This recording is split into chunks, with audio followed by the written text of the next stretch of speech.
Hey there, welcome back to another review, this time of another horror film from the year 1980. More like another horrible movie from the year 1980. Because this isn't really a horror film. I really would not call Contamination, which is also known as Alien Contamination as well as Toxic Spawn, I really wouldn't consider that a horror movie.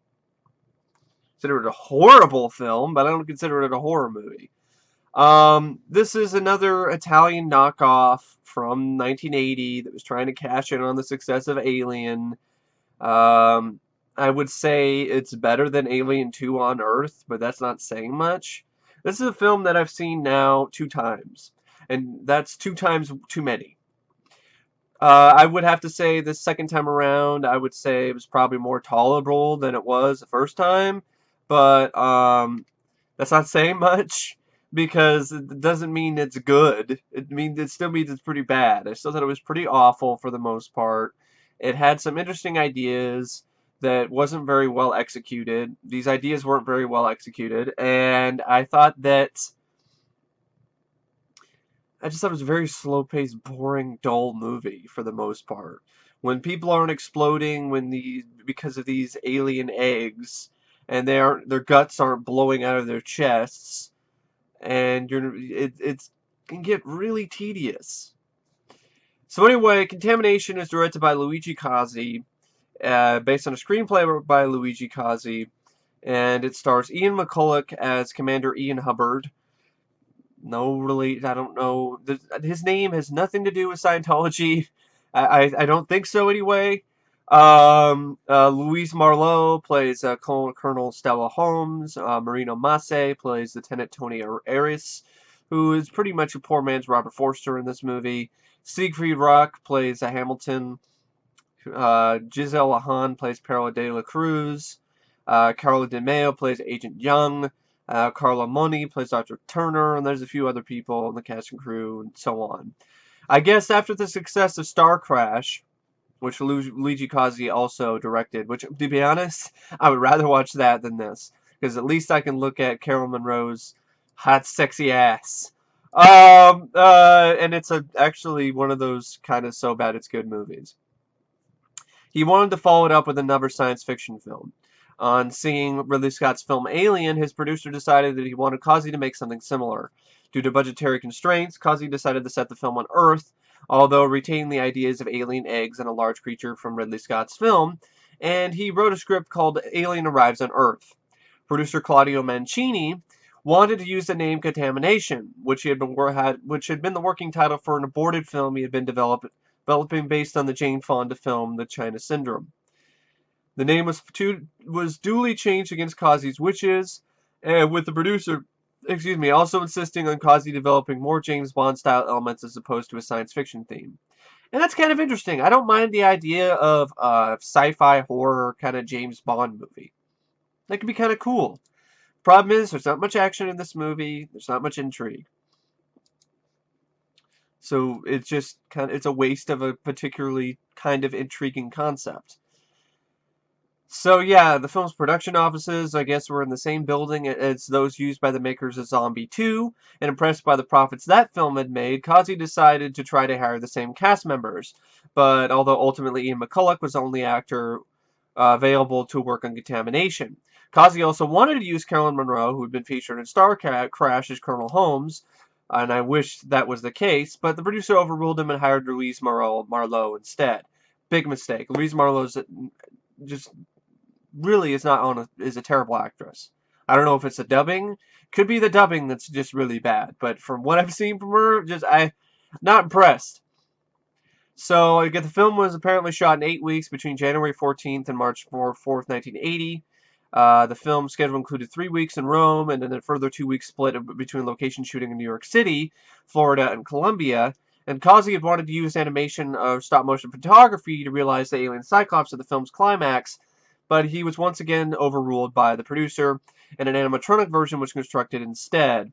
And Cozzi said that this was a problem because the creature failed to work properly, a la Bruce, the shark from Jaws, which infamously, refused to work very, very often while Spielberg was shooting the film.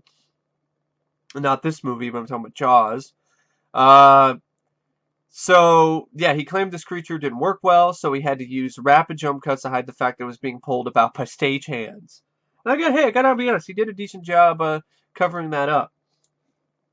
Now, Contamination, it's not your typical Alien ripoff. I mean, I don't mind Alien ripoffs. Like, one of my favorite sort of sci-fi horror films from the 80s is Creature, which is a 1985 film directed by William Malone, and it also has, I believe it's William Malone, and it has Klaus Kinski in it, as well as a few other, actors and actresses. So I can enjoy that type of movie, and I can see why some people, they enjoy this type of Italian Euro schlock. But other than a few lines of dialogue, for the most part, this is a very just there wasn't much that happens in this movie, and the plot was kind of interesting, but the whole thing with the eggs, it just didn't make sense what the plan was, and I'll get to that soon enough. But there were some good things about this that I noticed. I know the last time I reviewed this on my other channel, I said like Goblin's music for this wasn't that impressive, and I got to take that back because their music in this is actually pretty good. And it's Goblin. Goblin usually doesn't disappoint, and some of the score is one of the few really good things about this movie for the most part. It's just a shame you don't hear it that much. It's not used that much in the movie, so it would have been nice to hear it more. And but yeah, that's one of the best things about the film. Ian McCulloch's performance is all right. I think it's a pretty decent performance. And as for the plot, there's this large ship that drifts into the New York harbor, seemingly abandoned, which reminded me of that movie Virus. And I gotta be honest, as bad as Virus is, I would say it's better than Contamination. The ship is discovered to be carrying large containers of coffee, hidden inside of which are a series of football-sized green slimy eggs. The crew is sent in to explore the ghost ship and they find the mutilated remains of the former crew gathered in one place, and they soon discover the reason why. When disturbed and exposed to heat, these green eggs explode, and they spray this viscous liquid over everything. And this liquid is toxic to the living creatures and causes the body to immediately explode. So it's like they explained it as some kind of viral sort of thing or bacteria or whatever from outer space. And the effects are good. I'll give it. The practical effects for a low budget are fairly gory and good looking. I'll give it that. And these eggs make this really weird, kind of unsettling noise. It kind of sounds like a whale. It's like,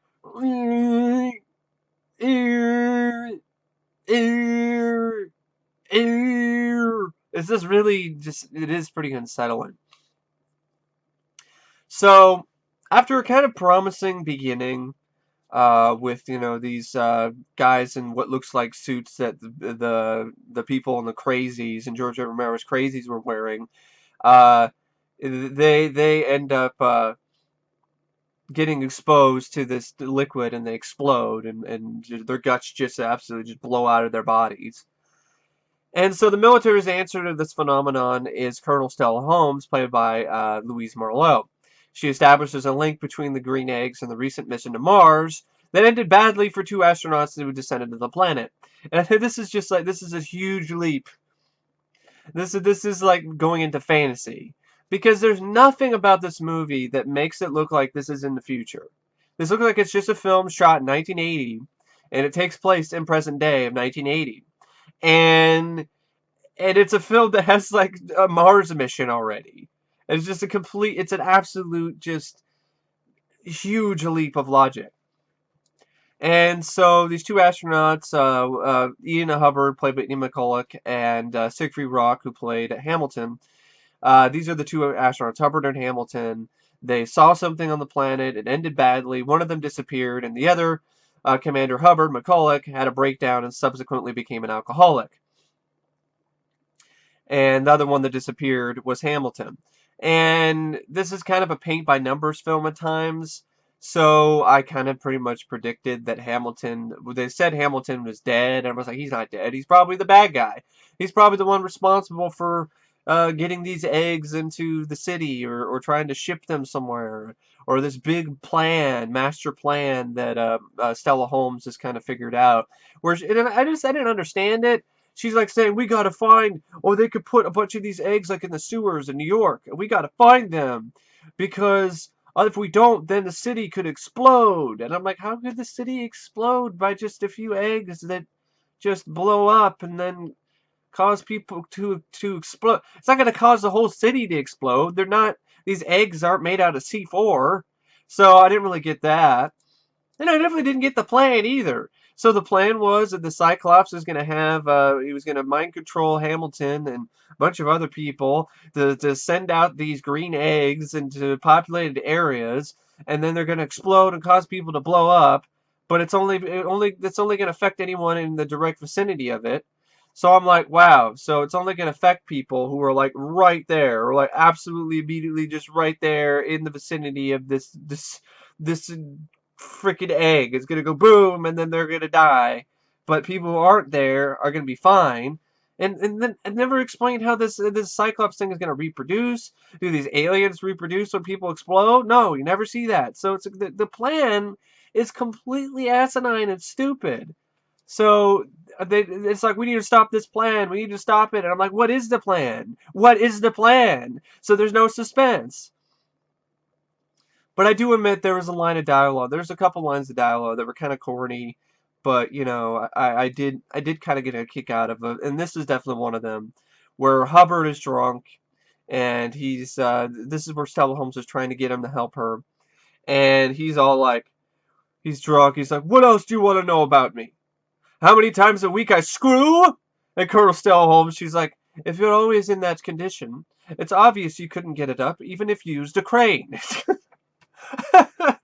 I have to admit, that was actually pretty good. That was one of those like, oh snap, oh shit, you just got burned. You just got burned, Commander Hubbard. So he had a breakdown. He became an alcoholic. Hubbard agrees to help Holmes after she presses him and burns him with that line of dialogue. And she basically asks him to help her in her investigation of the insidious plot to bring these deadly eggs into Manhattan, into New York, into the States. And it takes them, along with sarcastic New York cop Tony Aries, who is basically just like I said, a poor man's. I had the name that it just Robert Forster, and so they go to a Colombian coffee plantation, and there's some really awful dubbing for this black guy who is like one of the guys who helps runs the place. It's obviously some Italian white dude who's trying to do a urban voice, and it is just terrible. And all is not as it seems, however, because Hubbard's former astronaut colleague Hamilton is apparently alive, and he's under the influence of this alien Cyclops monster creature thing. Which in my previous review I said it looked bad, but looking at it now, it actually doesn't look that bad. It's actually a pretty decent looking practical effect. So it ends up eating it eats the New York cop Tony Aries. At first it mind controls him, and then kind of like grabs him, and then it eats him whole at a pretty decent effect. Because this monster has a Cyclops eye, and then it has like two different mouths, and then it has this like tentacle thing that'll pop out that has teeth on it, and I guess that's how it eats things. So it's using its mind control to further its plot to flood the world with green eggs and wipe out human life on Earth. I guess maybe that's the plan, but it's not really clear because apparently there's this one guy, the main guy, he's talking about, oh well, the Hamilton's talking about how, oh, we're going to send more of these eggs, and then we'll spread the alien Cyclops, offspring around the Earth. And I'm like, so these eggs are going to bring to life more of these alien creatures, or are they just going to kill people? I don't know what the plot is, and I could care less either. I really could care less. I don't care either, so it doesn't matter. But still, it would have been nice to know exactly what the plot was, exactly what the whole plan is.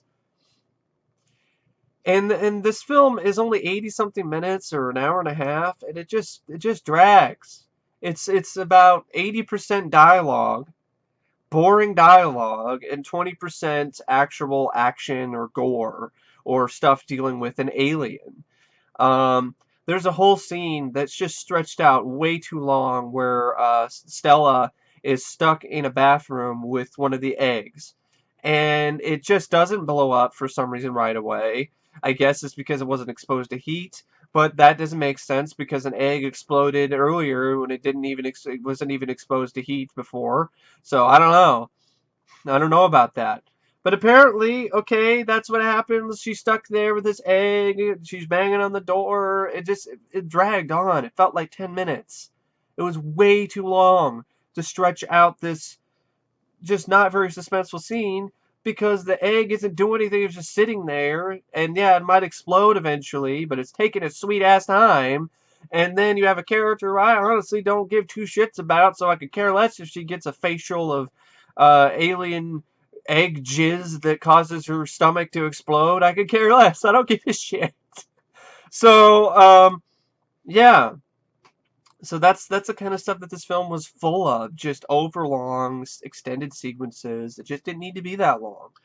Corny lines of dialogue like this, where the NYPD lieutenant guy Tony is getting upset at Stella, and he's like, "Jesus Christ, the whole world's gonna be wiped out, and all of his broad's worried about is getting changed." And she's like, "Listen, Eris, if I have to die with the rest of the world, then I want to have a proper dress on and clean underwear." You're just like, so who cares? We don't have time for this shit. Let's go. We don't have time for you to fucking get clean underwear and shit. The world could be ending. It doesn't matter. It does not matter if you have clean underwear on.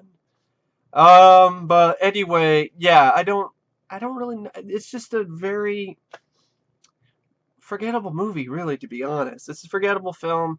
I would say it's right up there with films like Boogeyman and so on that I've seen this year, I've seen from this year, 1980, that are just very forgettable and lame and just, are just not very good. And I don't understand why this got a special edition by Arrow.